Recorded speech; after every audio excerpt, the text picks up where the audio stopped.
қайырлы күн. Мен бүгін сіздерге 2,5% несие туралы айтқым келеді. Негізгі 2,5%-пен берілетін несиенің екі түрі бар.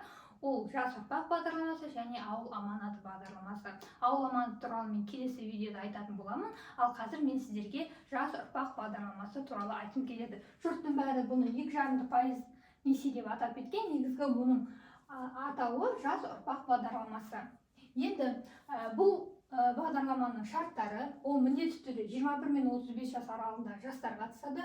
Екіншіден 5 жыл толмаған ИП болуы қажет. Яғни сіздің ИП-іңіздің действие ететін уақыты 5 жылдан аспауы керек. Егер асып кетсе, оны жауып қайтадан жаңадан ашуға болады. Үшіншісі, кепіл болу керек. Кепілге жылжитын немесе жылжымайтын мүлік болу керек. Жылжитын дегенде арнаулы спецтехникалар болу қажет, және жылжымайтын ол пәтер, үй, жер телімі сияқты мүлік болуы қажет. Енді несие бізде ставкасы 2,5% құрайды, және максималды сомасы 5 миллион теңгені құрайды. Енді бұл жерде максималды сома 5 миллион. Сізге өзіңізге қажетіне қарай 3 миллион немесе 2 миллион, 1 миллион теңге алуға болады. Қажетіңізге қарай. Максималды 5 миллионнан асып кетпеуі қажет. Мерзімі кез келген бизнес үшін, яғни сату, услуга, продажа деген сияқты кез келген бизнес үшін 5 жылға беріледі. Ал мал шаруашылығы үшін сіздерге жолдарыңыз болды 7 жылға беріледі. Каникул, яғни каникул төлемейтін мерзімдеріңіз де бар. Алғыларыңыз келсе 5 жылға несие алатын болсаңыздар, сіздерге каникул 26 айды құрайды. Ал 7 жылға алатын болсаңыздар, сіздерге каникул 28 айды құрайды. Яғни бұл бағдарламасы бойынша 3/1 бөлігін каникулға алуларыңызға болады. Енді егер сіздер мысалы максималды 5 миллион теңге алатын болсаңыздар 5 жылға, онда ай сайынғы төлем шамамен 93 мың теңгені құрайды. Ал 7 жылға алатын болсаңыздар, яғни мал шаруашылығымен айналысатындар, оларға ай сайынғы төлем 69 мың теңгені құрайды. Бұл несиені негізінде аграрная корпорация ұсынады, яғни ешқандай банкке бармайсыздар. Көп адамдар бұны банк береді деп ойлайды, жоқ, олай емес. Бұны негізі Қазақстанның аграрная корпорациясы ұсынады.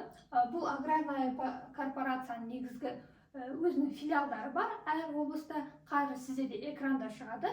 Өздеріңізге скрин жасап алуларыңызға болады.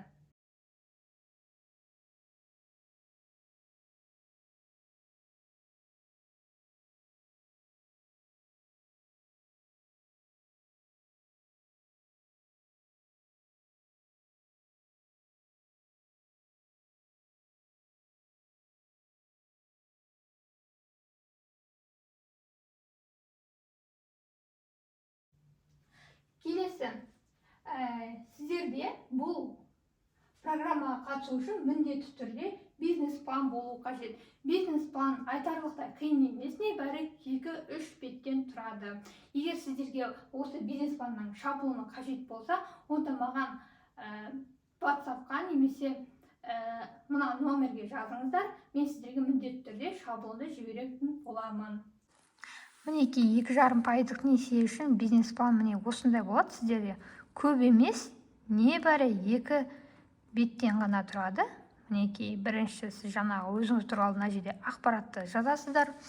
Одан кейін кредитті не үшін аласыздар, ол кредитке қандай заттар аласыздар, соның бәрін толтырасыздар, кредиттің суммасын жазасыздар, мінеки осының бәрін толтырасыздар. Ең соңында кіріс пен шығысты міндетті түрде жазу керек, және де ең соңында мына жерде таза табысты жазасыздар.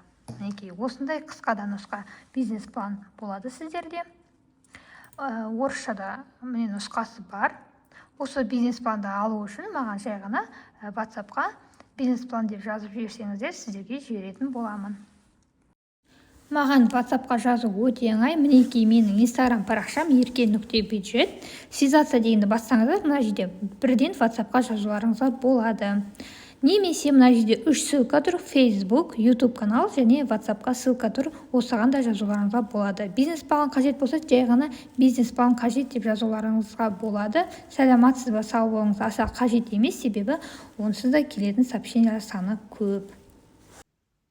Енді сіздер бұл программаға қатысу үшін сіздерге белгілі бір жерге барудың аса қажеті жоқ. Себебі бұл программа, яғни бағдарламаға қатысу үшін сіздер заявка жібересіздер. Бұл заявканы agrokredit.kz сайты арқылы онлайн жіберуге болады. Яғни ЭЦБ ключпен кіріп, тіркеліп, содан кейін заявка жібересіздер. Ары қарай бизнес планды толтырасыздар, жазасыздар. Содан кейін ол бизнес план автоматты түрде комиссияға кетеді. Комиссия шешімі бойынша сосын сіздерге одобрение келеді. Негізі сіздің бизнес планыңыз немесе сіздің өтінішіңіз, яғни қанағаттандыру үшін максималды түрде продажа емес, услуга немесе яғни индустрияға жақын адамдарды жұмыспен қамтитын қоғамға пайдалы бизнес болса, сіздің мүмкіндіктеріңіз көп болады. Және де көптеген адамдардың түсінбей кететін бір тұстары бар. Яғни сізде максималды сумма 5 миллион теңге болғандықтан сіздің кепілге қоятын затыңыз әрине 5 миллион теңгеден артық болуы керек. Негізі шамамен 70% ғана алады. Мысалы, сіз 5 миллион теңге алғыңыз келсе, сіздің қоятын кепіліңіздің суммасы шамамен 7-8 миллион теңге болуы қажет. Оның бәріне бағалау акт, яғни акт оценки жасалынады, содан кейін барып қорытынды шығатын болады.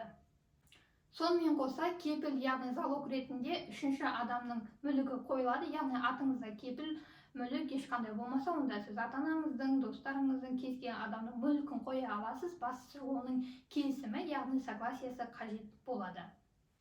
Ал енді басты сұрақ, бұл бағдарламаға қашан қатысамыз? Бұл бағдарламаға қатысу негізі 2024 жылдың қыркүйек айында деп жоспарланып отыр, бірақ әлі басталған жоқ. Егер басталатын болса, мен міндетті түрде өзімнің Instagram парақшамда айтатын боламын. Ал енді егер видео сіздерге ұнаса, пайдалы болса, лайк басыңыздар, сұрақтарыңыз қалса, комментарий қалдырыңыздар. Назарларыңызға